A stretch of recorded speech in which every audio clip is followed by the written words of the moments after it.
All right, so let's get going. Again, thank you all for joining us. We've got 5 industry expert panelists here today for the next hour with us. Vancouver, Toronto, 2 in Berlin, and we've got Kate Krader joining us in about 5 minutes, who's coming in from New York. The point of this conversation is to really ask them the deep questions about what the state of the industry is, what this pandemic has taught us, and what we can learn for the future. I'm going to toss it over to them so that they can do a little intro and tell you about who they are and what they do and what the state of the pandemic crisis is in their region of the world. Vikram, can I get you to go first? My name is Vikram Rich. I'm a chef and an owner of restaurants in Vancouver, Indian restaurants. And, you know, the toughest part of this pandemic was to sit down with your staff that has worked with you for 25 years, especially the Indian women who are immigrants who came here to better their lives, to sit with them and say, sorry, I don't have any work for you and you have to go on unemployment insurance. So more than the financial disaster that took place, the emotional disaster on this industry has been extremely tough. We're lucky that we're opening tomorrow, one of the restaurants.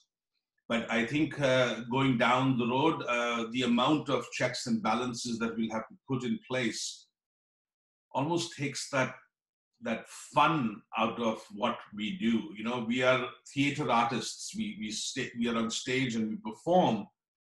And imagine performing with nobody in the audience. It's you're never going to get that accolade that we desire and deserve as chefs and as owners of the businesses. So it's going to be an extremely tough road up, but I think as an industry, we are a solid industry and we're going to bounce back beautifully. Thank you very much for that, Vikram. Rosanna, can I get you to tell us a little bit about who you are and your relationship with the hospitality industry? So I'm Rosana Kyra, and I'm the editor and publisher of Food Service and Hospitality magazine in Toronto. We cover the restaurant trade in Canada, so we go to about 120,000 readers who represent the restaurant community, from owners and chefs down to every level of management. It's been a really tough time since March 13, when the industry was put on lockdown. Really, realistically, all of the restaurants in Canada, I would say the majority of them closed their doors right away. The downside of all of that is, as Vikram said, is letting people go. So the industry employs 1.2 million people in Canada, and about 800,000 were laid off almost immediately, pretty much immediately, with the exception of those restaurants that were able to morph into takeout and delivery, because restaurants were classified as essential services if you were providing, you know, the food aspect through takeout and delivery. So that allowed a lot of restaurants to stay open, which was great. It also allowed the QSR community through fast food to keep their restaurants open, because most of those restaurants were able to provide the delivery model or the drive-through model, and were able to get the food out to people as they needed to. But the huge implication really is those 800,000 people that got laid off. And in the first month, I think we lost about 7,000 restaurants in Canada, which previously it had taken us about a decade to lose that volume of restaurants. We lost that primarily in about 3 weeks. So as you can see, the implications are pretty dramatic. Definitely want to talk a little bit more about those losses later on. I'm going to turn it over to Pierre Merlin. He's a good friend of mine in Berlin, and also seen as one of the most knowledgeable people about the food scene, not just in Berlin, but also in Germany and beyond. Pierre, tell us a little bit about yourself and what you do. Hi, Arlene. Thanks for having me. And yes, of course, I'd love to. So my name is Pierre Merlin. I am a Swedish food writer and journalist, blogger especially, also based out of Berlin, Germany. And as Arlene said, my focus is really covering the restaurant scene in Berlin. And of course, I've been following this whole thing very closely over the last month. And you know, it's been of course devastating. Of course, not as devastating as in North America. So I'm trying to cover and you know, keep track of what's going on around the world. And so the status over here is that last Friday now, so only a couple of days ago, the restaurants in Berlin were allowed to reopen again for public service after having been closed for 4 weeks. So around mid-March, all restaurants had to also close for in-dining, and you were allowed to do takeout and delivery as in other countries. But now, so that's over now, and restaurants are allowed to actually serve customers again under certain restrictions set by the government, the distance between tables, and no bar service. You have to close at 10 o'clock, and keep a record of people who are at the restaurant. So yeah, it's that's really what it is, and let's see where this goes. But it's still, and the big difference, of course, from hearing all reports from North America, what Rosana just said, it's of course the big difference in most European countries is of course that restaurant staff were not laid off in the same way as in North America, because there is a certain amount of social security that you can put your employees on something in Germany called a Kurzarbeit, meaning that actually the government will pay at least 60% of salaries. So actually hardly anybody was laid off from the start, since restaurants were able to keep their staff on that thing. So that's of course something which is the #1 lifesaver for restaurants here. Because basically what's happening is that owners are going in and they are manning the ship themselves, so and not paying themselves any salaries and putting their employees on that Kurzarbeit. Chelsea, love to hear from you. You, of course, have touch points not just in Berlin, even though you're based here, but also in New York and other cities in America. So tell us about what you do, what your role is, and what you're seeing in the world of restaurants. Hi, Arlene. Thanks for having me. And hi, everyone. I'm Chelsea. I'm calling from Berlin. In 2018, I graduated with a master's degree from the University of Gastronomic Sciences in Italy. And then I moved back to Berlin to start working at the food tech company Shuko, which I'm working for now. Choco is an app that connects the kitchen of restaurants, or also bars, directly with their suppliers or producers to streamline the ordering process. As Arlene already mentioned, we're a global company, so we work with over 4,000 restaurants worldwide, and over 15,000 suppliers receive orders from us. So we have a quite good overview of what's happening in the market right now. And so, yeah, as Arlene already said, we're catering to both sides of the market. And during this crisis and the rapid change in the industry, we reacted really fast to all different kinds of problems that were happening along the supply chain. For example, we launched a new business last month, which is the Choco Market, which is supporting suppliers who normally supply to restaurants but couldn't sell anymore because the restaurants were not cooking as much food anymore. And we built an e-commerce shop for all these suppliers worldwide to distribute it consumer faced, like the fruit and the veggies and any produce that they want to sell. So it's great to see in our company. We're a young company, like-minded entrepreneurs who really love to find solutions to problems. And yeah, we're building digital solutions for all different kinds of suppliers, as well as consulting restaurants on any questions that they actually have. And we're just trying to build a community and mix and match and hope to get out of this together. I think we all hope that by supporting each other, we're going to get out of this with some semblance of a decent restaurant scene. So I want to hear from some of you about what benefits that some of these flaws that were exposed actually bring to the scene, bring to the restaurant industry as a whole. Before the crisis, as we know, there was systemic long-standing issues, lack of pay for staff, not enough work. I mean, massive staffing shortages, period. Suppliers were often undercut, rents were too high, people worked too hard, we had mental health issues. What are some of the things that we've learned that we know that we can adjust to and have to move forward in a different manner? I think what we have to say to ourselves is we don't need to blame our industry, what we have done in the past. Our industry is like an ocean, right? It's so vast, it's so different. There are different currents, different places, different angles, different approaches to everything. So one thing doesn't fit.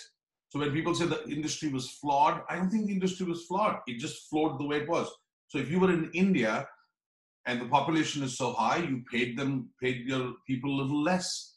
If you were in North America and you needed those servers, you had to pay them higher wages. I mean, so the industry is not flawed as much.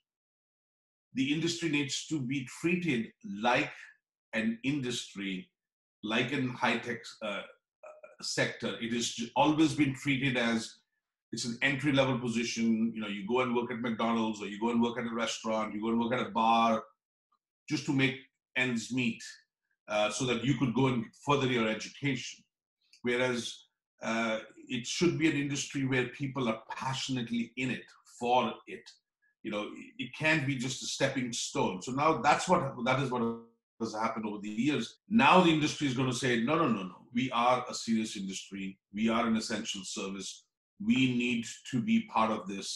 And I think that's what the future is going to do to us. Pierre, do you want to add something from a Berlin or European perspective? Because as you noted before, I mean, especially with respect to staffing, we do have different considerations in terms of support.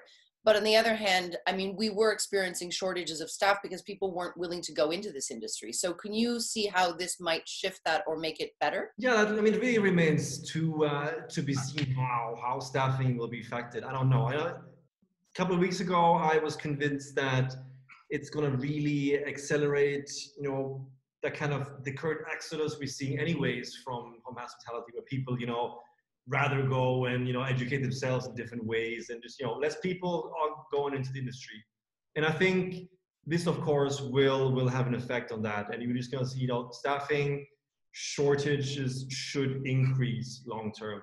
But of course, at the same time, the demand is, of course, highly unclear down the line. So maybe it will equal. Let's see. I'm not sure. And I think there are a lot of things to come out of it. And in terms of how people, and where to start. I mean, when it comes to employment here, of course, what's being highly debated, of course, also in North America, is how people are getting paid. You know, of course, in North America, especially in the US, you have the massive focus on tipping and, you know, minimum wage not covering anything. And it's similar here, of course. You know, what I mentioned before, sending staff on this Kurzarbeit, on this temporary leave, will pay 60% of their fixed salary. Of course, it doesn't take tipping into consideration. So, you know, many of these people who are on this leave, they're not really getting paid much at all, since they're only getting 60% or, you know, maybe 70, 80 of their fixed salaries. So of course there needs to be a certain, you know, correction of that down the line as well. But there are a lot of things to come out of it. I think what the, you know, crisis moments like this do is simple. You know, they accelerate developments that would have happened anyways. I think a lot of things we're seeing, a lot of things that are happening, they would have happened anyways in 1, 2, 3, 5 years, maybe a decade. I think, you know, what I'm, you know, and it's been in my development as well, from having been extremely gloomy about the situation and the outcome. Now I'm starting to see that this, you know, we might come out in a much better place from this down the line. There are a lot of things to be done right now. It really is, if you look at it from a macro grand perspective, it is a massive opportunity. Of course, there will be a lot of, you know, individual suffering in many levels, and it's terrible. But if you look at it really from a long-term perspective, I think there are a lot of good things to come out of it. Thanks for that, Pierre. I want to welcome Kate Krader, who's just joined us. Kate. Hi, guys. Hello. Sorry I'm late. No worries. You're in your apartment in New York? I am in my apartment in New York. Great. Well, we've just gotten through the intros, and I was just starting to ask the questions about staff and what's happening. So it's actually appropriate that you're here now, because I know in New York it's a pretty dire situation. Can you tell us who you are, what you do, and what the restaurant situation is right now in New York? Yes. Hi. I'm so excited I feel honored to be here with all you guys. And Arlene, thank you for getting us together, because I think you just can't talk enough about this right now. Like, everybody has to keep talking and raising awareness. And so now's the moment. So I'm Kate Krader. I am the food editor at Bloomberg in New York, Bloomberg Pursuits, and then Bloomberg Business Week. So I get to write about a lot of different aspects of food, and mostly I feel like I've been doing I haven't been, some of my work isn't as serious, like finding the best sandwiches in New York City. But now at this very serious moment, I've gotten to change gears and work on much more breaking news and things that are happening in the industry. And as Arlene said, it's really pretty bad here. We have, luckily our governor, Andrew Cuomo, is very on top of the situation. But restaurants are still closed. We have a sort of reopening phase that's coming. Supposedly it's going to start in New York City, I think on June 6th, but restaurants are only in phase 3 of that. So right now, restaurants that can, that feel like it's safe to do so are especially doing delivery, and a lot of them have sort of implemented these fun takeout bar situations where you can stand on the street and buy like a bottled cocktail and drink it there. So so people are trying to be ingenious. The big thing here, and I'm not sure what it's like where you guys are, is for restaurants to double as grocery stores and to sell essentials, like, and if you happen to be a seafood restaurant and you can sort of have a fish market going where you can sell out like portion fillets and some sauces, that's kind of exciting. But some places have even become, because toilet paper was very scarce here, some places have even become that kind of like general store where you sell toilet paper. So it runs the gamut. But there have been a lot of dire stories, and like Danny Meyer, who really is the king of restaurateurs here in America, said last week that he probably wouldn't open up his dining rooms until there was a vaccine. So, like, I think he's going to try and do takeout before that. But if someone like Danny Meyer doesn't see a possibility of opening up your restaurant in a way that's safe and profitable, that's very, I think that's a very telling and very scary thing to know. I'd love to hear from you, Rosanna, from your perspective, because you are representing restaurants across Canada. We know that going into the lockdown and having to shift service was a challenge.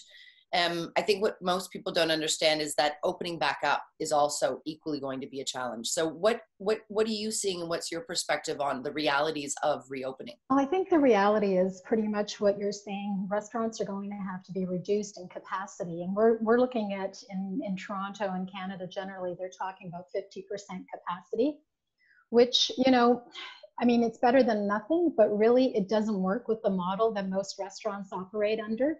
If you have to reduce your restaurant by 50%, you're not making enough money really to justify the staff and what you have to do.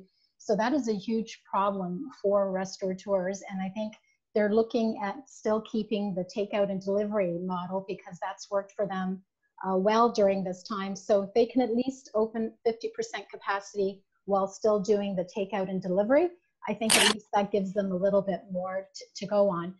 But the restaurant model doesn't really work at 50%. You know, it works at full capacity. You have to have the turns that you need in every restaurant for dinner and lunch. And it's just, it's not going to work at 50%. And part of the problem is that the business model is a tough model to operate under. I mean, as we all know, restaurants operate at very low, thin margin levels. So when you're restricting somebody by half, you're cutting those models where it just doesn't work anymore. And realistically, the model would have to be reinvented for it to work properly. You can't keep employing your regular staff. You're going to have higher costs to operate just from the cleanliness practices that now have to be put into place. Vikram, you were talking earlier about plexiglass. You know, if restaurants have to put plexiglass into their restaurants, that's another additional expense that, you know, is just hard to maintain. They're going to have to get, you know, masks and gloves and all of that. Those are extra costs. Someone who's handling reservations on the phone can't be used to perhaps take temperatures of clients walking in to the restaurant. So it's a whole different model that needs to be reinvented, and that's not going to happen overnight. I think that's part of the issue too. Can I just interject 1 second? Because hi, Kate. I lost a really good friend, chef friend of mine from New York, Floyd Cardos. Him and I had cooked together, and he came back from India and he had COVID and he passed away. So, you know, my sadness. But, you know, we have to start somewhere. We can't say, either it's 80% full or not.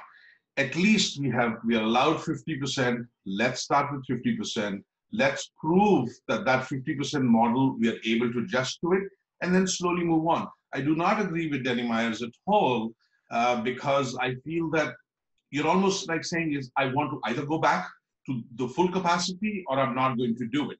It should be, let's work together with the government, with the public, and bring the confidence back that okay, even if 50% of the people are coming in, that will build their confidence. If everybody goes home, they're not sick, everybody's fine, there are no more cases, it'll build that confidence. And maybe in 2 months from now, we will be able to go up to 80% or 90%.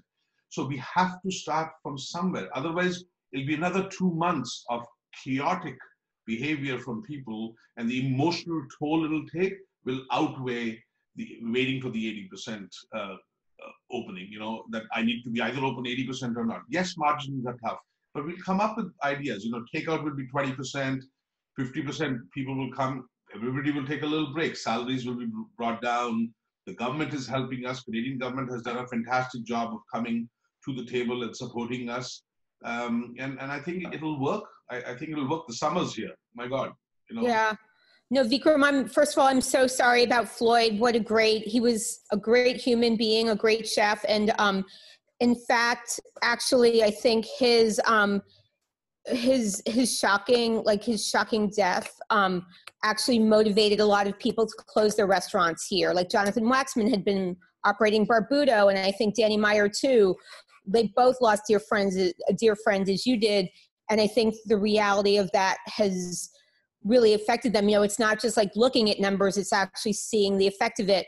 And I don't disagree with you. And I think Danny, that might be, I think maybe that's Danny's worst case scenario, but I think he was also talking, and he's someone who thinks on his feet. I'm sure that he will keep moving and figure out how to do it. But I think he was also saying, what kind of experience am I going to be able to create in my dining rooms with the margins? I operate a place that a lot of them have white tablecloths and they have flowers.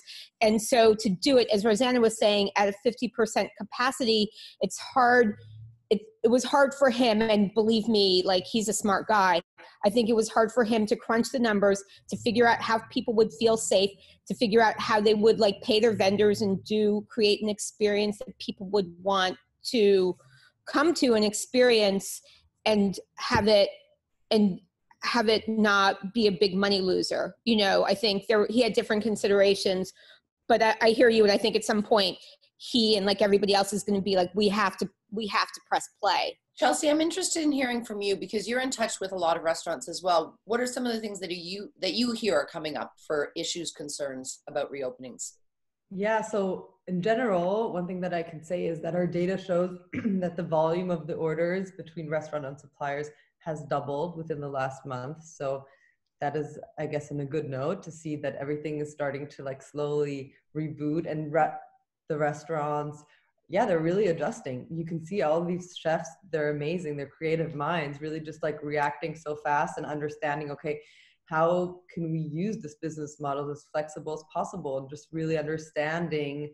I think one topic that I've been speaking to chefs a lot about is really optimizing the margins within products and within the menus, and understanding now, okay, if we open only in 50% capacity, maybe we should only offer less 50% of the dishes that are on the menu, and optimize on that and educate the consumer with this challenge, and go through this process together. I think that is actually a really beautiful approach that we've seen now in Berlin with the reopening of the restaurants. Rosanna, I want to ask you from a business perspective, why do we have an industry, and I would say that we're all in the similar situation, people opening restaurants knowing they're only going to make 2 to 5%, if they can scrape by? Yeah, that's a great question. And I think most people really don't think about the profit margins when they get into the business, because they're driven by passion and the love of the industry. They want to be in the restaurant industry. It's feel good, hospitality, high touch area. They're not looking at those margins, unfortunately.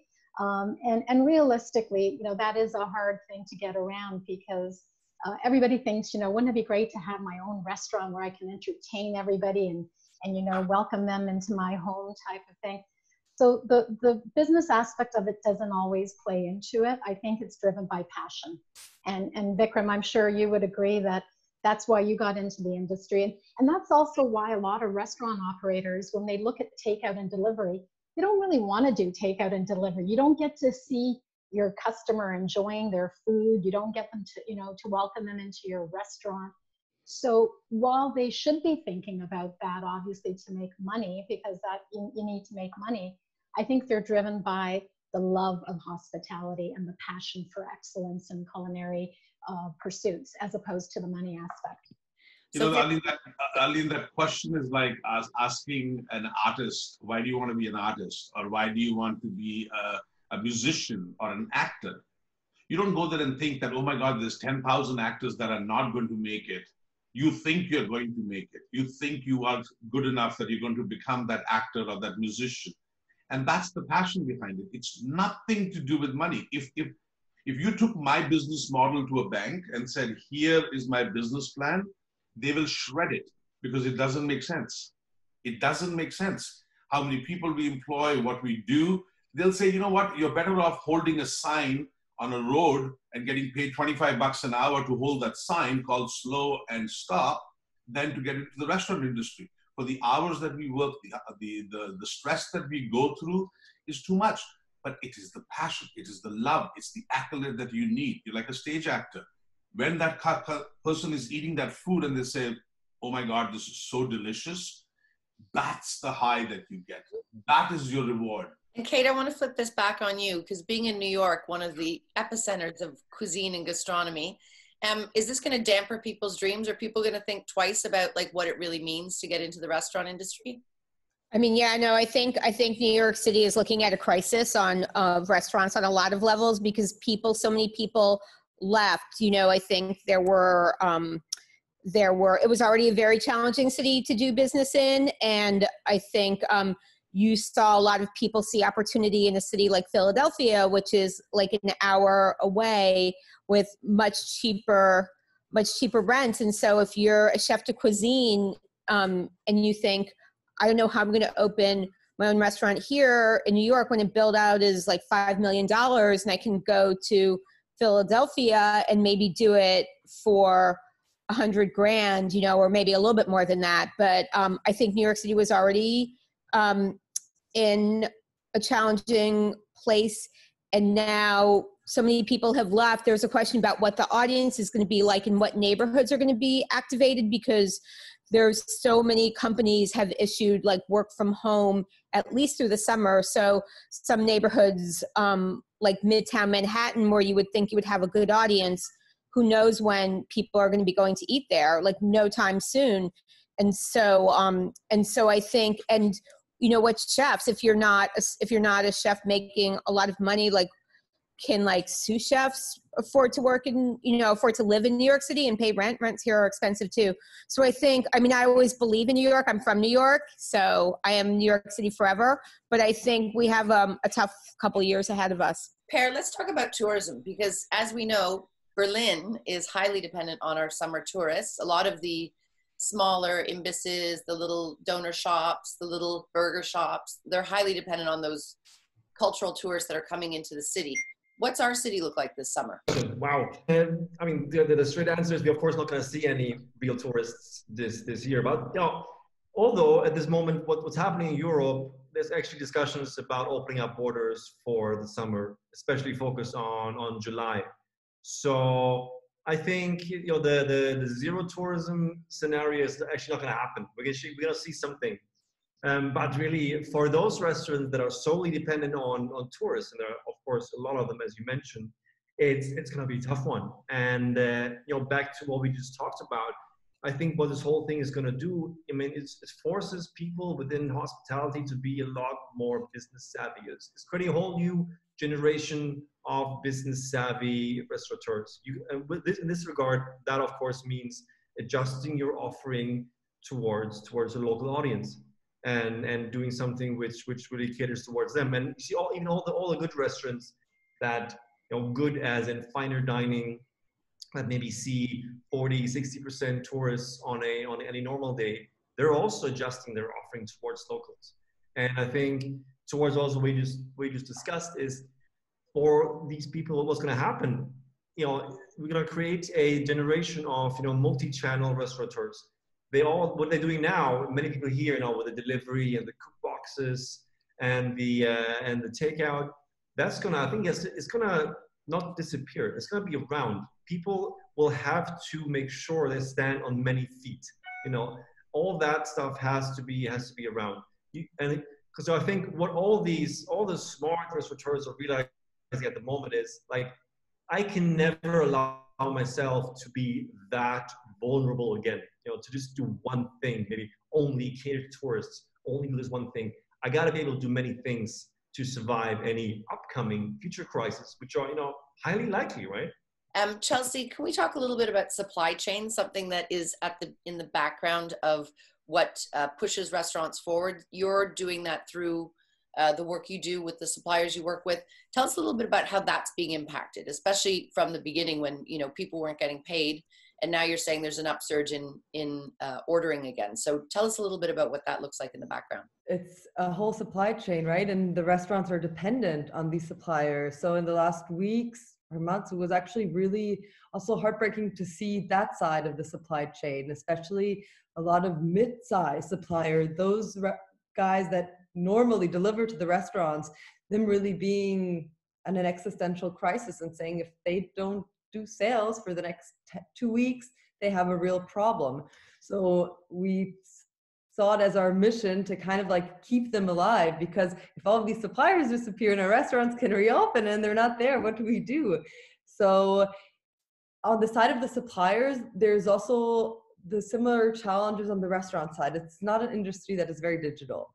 So this is something where we come in and we can really have an impact, and we really in the last weeks, we digitalized so many small scale, mid-scale suppliers just so that they have an offering online, kind of help them with Instagram and Facebook ads, and just kind of set up this 101 for them to set up a network. And also later on now when the restaurants are reopening and looking for new or old suppliers, they can reach out to us and we can kind of reevaluate. Well, and it's a great way that you as a tech company can also provide an added support that people are needing.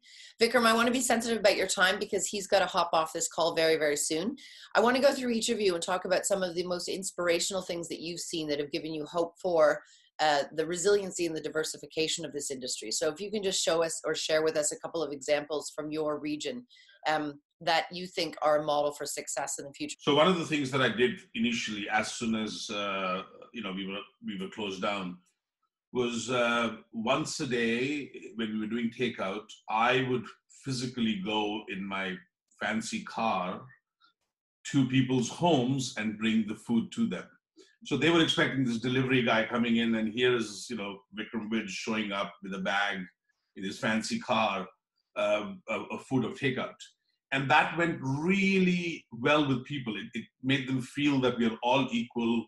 It brought humility to the takeout part of it.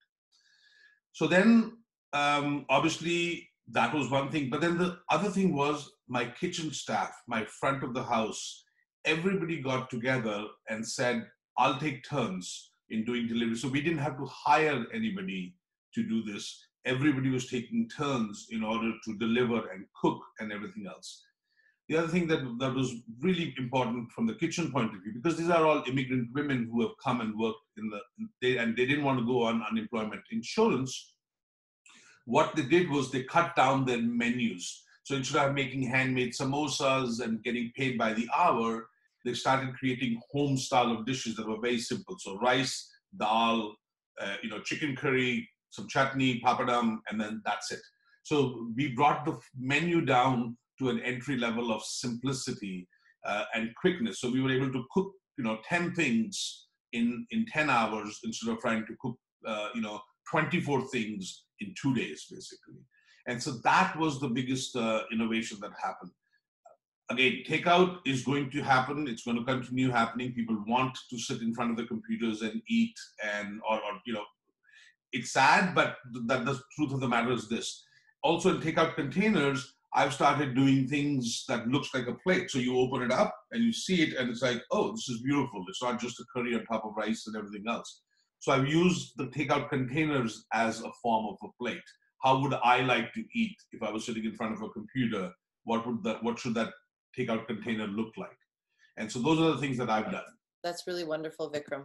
Really great inspiration. Sorry, I gotta run. Got to go to the restaurant. Bye bye. Namaste, everybody. Thank you. Bye. So nice to see you. Bye. Bye, Vikram. Rosanna, can you tell us about your inspirational stories, what you've seen that's really motivated you? Yeah, there's a couple of things. I mean, like Vikram said, a lot of restaurants are really starting to produce a lot more food in their restaurants to take to consumers, like food that's coming to your home. But I saw some really great examples of restaurants that started to do bulk dining, you know, so they would actually create large lasagna trays or things that could be used as a family, like for larger portions. They were doing food that was very, you know, instead of going to the grocery store, you could get that from the restaurant. But one of the things that I think was really great is the meal kits. A lot of restaurants started producing meal kits. So steakhouses, for example, they would have steaks from their suppliers that were put into boxes with components of, you know, vegetables and French fries or whatever the case may be. And they created their own little meal kits that were delivered to homes. But they also started offering these meal kits in grocery stores. So Hero Burgers, for example, in Toronto, started doing component feeding, but they had it not only delivered to customers, but available in the grocery store, so you could buy at the grocery store. So it gave them a different revenue stream that they never had before, which I thought was great. One of the things I really was inspired by was how the community, the Canadian community, came together to support restaurants, and they created an initiative called Canada Takeout. So it was a way to promote takeout once a week to keep the restaurant community vibrant. This became a real rallying cry across the country, and they started having concerts on Wednesday nights, so kitchen party concerts where people could actually see musicians coming together to perform little concerts while people were taking out takeout, and they called it the Great Canadian Kitchen Party. And I thought that was really inspiring because it brought the industry together and it got people focused on helping the restaurant community. And I think this crisis has actually brought people together to understand just how important the restaurant is to the fabric of the country. So I think that was very inspirational. I love the Canadian takeout thing, and I did think that there was a great unification across one great big country on that. Pierre, what have you seen? Your Instagram feed is full constantly supporting restaurants who are innovating in crazy ways. What are some of the things that you've been most inspired by? It's been tremendous. My fridge is, you know, constantly full with the most amazing things, and I've been probably eating better than I've been for a long time. It's just on a general level, I've been extremely, you know, humbled and not even surprised, but just happy how extremely well restaurants have adapted to this situation. They've been extraordinarily creative around it, and I think that really comes down to the fact also, of course, that, you know, a lot of the Berlin cuisine and the scene is built around creativity. You know, it's a pretty low cost scene, people not making a lot of money. There's not a lot of money in hospitality in Berlin still. It's, you know, it's very much the opposite from, for example, New York, where you can really start out doing something pretty simple with not much money at all. So you see many finer dining restaurants turning into you know, very simple affairs. People like, you know, there are restaurants like Mrs. Robinson's, Lowenstein, and Barra, all casual fine dining restaurants who then are opening up as takeout shops during the day, offering extraordinary things, often sandwiches, often sweets, cakes, and so on, but then also offering, of course, wines and beverages and meal kits to bring home to cook for yourself or to heat up. And those are just, you know, a few examples. There's so much cool stuff going on, and it makes me very confident that those places especially will pull through and adapt to anything, because that's really the point, right? We don't know what's coming. We don't know, I mean, this fall, what's gonna happen? You know, are we gonna, you know, hit another lockdown? Who knows? But seeing all these things makes me very confident that a lot of these places will be able to pull through and adapt to any situation. So Kate, New York City, it's a dog eat dog kind of place. What are you seeing in terms of people coming together? Is there a community that's coalescing, that's actually supporting each other? And what are the things that I know it's pretty tough there still. What are the things that are motivating people to, keep positive and move forward? Yeah, no, there's definitely been a good, I think restaurants really are trying to support each other right now, the ones that are opening. And there's this fantastic, these two guys who are super entrepreneurial.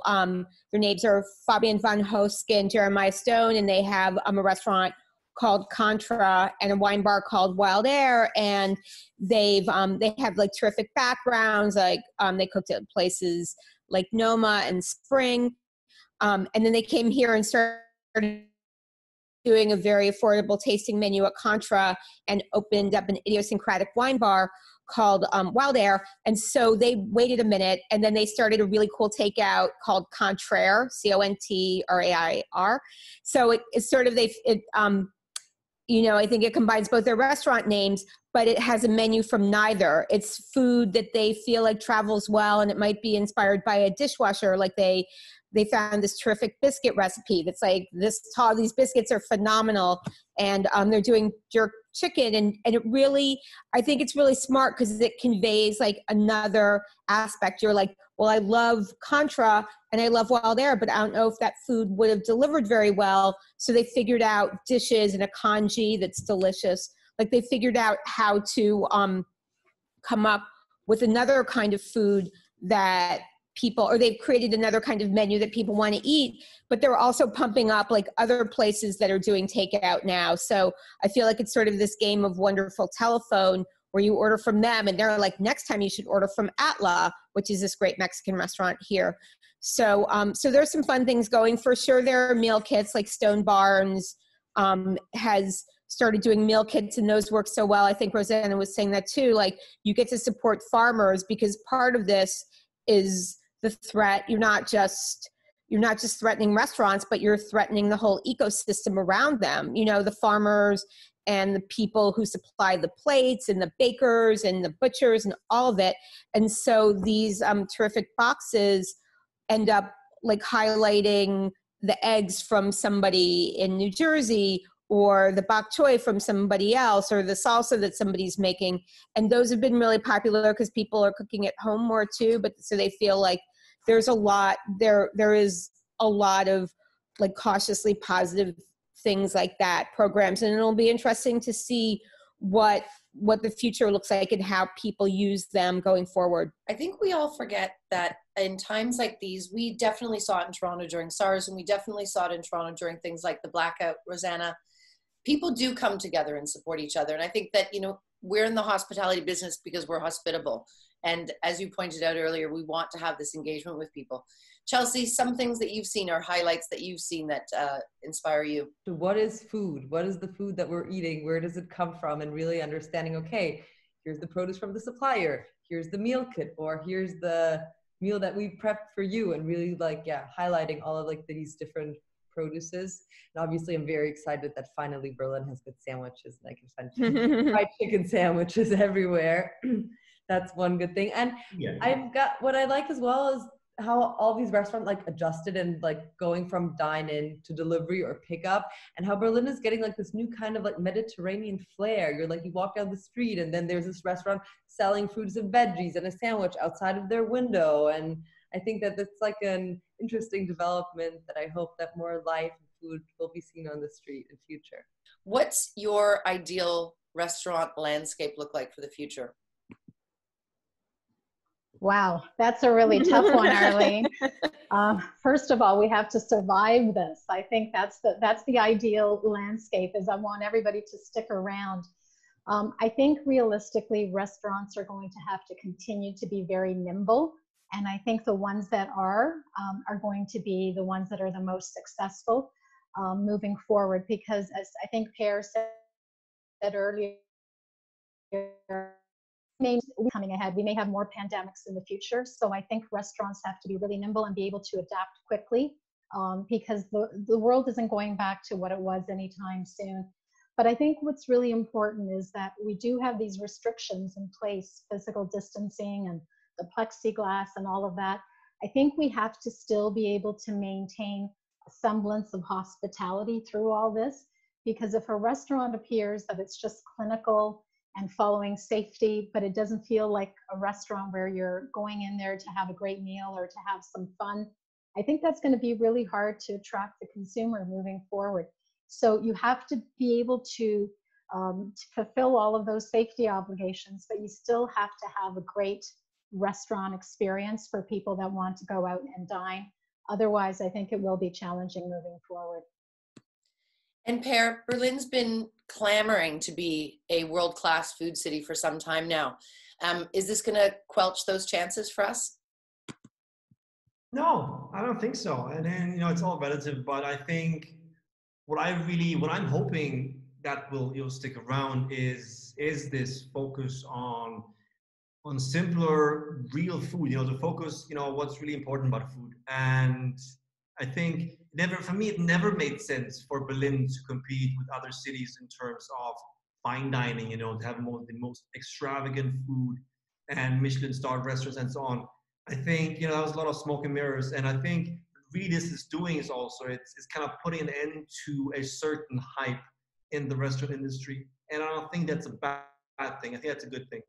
I think I'm looking forward to more real food, more simpler dining, a lot of these things sticking around, and a lot of the complexity maybe not being around anymore. So that's my future. Nice. And Kate, in New York, once again, at the beginning, we talked about the fact that we had a lot of systemic issues, one of them being the fact that we, especially in a place like New York, there's too many restaurants. No, I think as Pierre was saying, I think you have to see this. You can't overestimate like how hard this is for so many people in the industry and how much is being upended. But there is some possibility in that. Like our system here was really inequitable. The healthcare system is a disaster. Like workers can't afford not, they don't just live paycheck to paycheck. A lot of them live like hour to hour and they can't afford not to come to work. So I hope in this, there will be some reworking of it. And I also think that there will be, there were a bunch of people just doing restaurants because that had a gimmick or whatever. And I think there is going to be more valuable food. I think the places that you see coming out of these ashes are going to be people really are going to, I think, be like forward thinking. Like in the best case scenario, there's a lot of possibility and there's a way to make this a really dynamic, fantastic, exciting moment. Like Danny Meyer, who is very tried and true, was talking about at Union Square Cafe maybe. And also I think Chelsea was talking about maybe like 50% menus. Like he was talking about instead of a big menu, doing like a chalkboard menu with like 5 or 6 dishes that would make it more economically viable. And if you think about that kind of like that dynamic, someone like thinking on their feet and adapting, there's a sense of possibility in the midst of all this really bad news. Well, and actually, Gramercy Tavern is one of those places that's been around as an institution, casual-ish, but fine dining, and they've always had a burger on their menu, haven't they? I think so, yeah. Danny Meyer knows the value of a burger. He did start Shake Shack. All right, and last, Chelsea, tell us for you, what's new normal look like in restaurants? Yeah, one interesting point that I heard about last week, and I actually also experienced this weekend after the restaurants reopened, is that maybe now is the time to shine for the waiters and the staff in the restaurant, because it was always like the chefs or the rock stars, and don't get me wrong, they will always stay rock stars to me, but now service is really important because the circumstances are so weird and so different, and you kind of have to, why do we go to restaurants? Because we want to feel comfortable and have like a nice experience. And that's also exactly what I experienced this weekend while eating out in the Berlin restaurants. Everyone was so considerate, and it was like just, beautiful energy. And I think maybe that can be a really nice, turn of events Well, it goes back to what we've talked about all along, which is hospitality, which is why most of us are in this business. I want to thank you all for joining us. It was such a pleasure. Again, great to have perspectives from across different continents and different countries. I hope you all enjoyed the chat. We're going to record this and put it on YouTube so you can watch it later again. But again, really such a pleasure to have you here and such a pleasure to see you all in my little Zoom world. Thank you, Arlene. So nice to meet you guys. So you gave me so much to think about. Thank you. Great All right. talking with you. Bye, everyone. Bye-bye.